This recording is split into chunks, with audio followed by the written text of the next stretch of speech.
ఏడా యాచారం ఇబ్రహీంపట్నం నేను చెప్పినా కదా 15,000 ఎకరాల భూమి సేకరించిండు కేసీఆర్ ఆనాడు.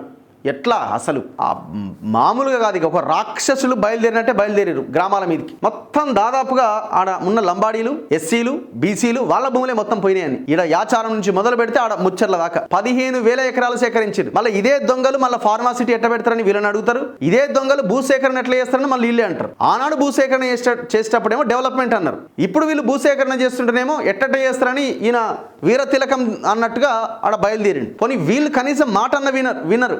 5 కాదు 10 కాదు 20 లక్షలు ఇస్తాం, డెవలప్ చేసి 150 గజాలు ఇస్తాం, ఇట్లా కొన్ని అంశాలన్న తెర మీదకి తీసుకొచ్చారు. వీళ్ళు ఏం చేసిరు? మీరు ఒక్కసారి ఆ యాచారంలో కానీ ఆ ఉన్న ప్రజలను అడగండి.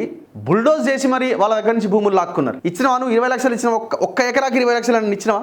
ఇవ్వకపోగా ఈ దొంగలంతా ఎంటర్ అయ్యి బినామీల పేర్లతోని, అంటే వాళ్ళే భూములు అన్నట్టుగా క్రియేట్ చేసి డాక్యుమెంట్స్ క్రియేట్ చేసి ఆ బినామీల ఖాతాలకు పంపించేసిరట.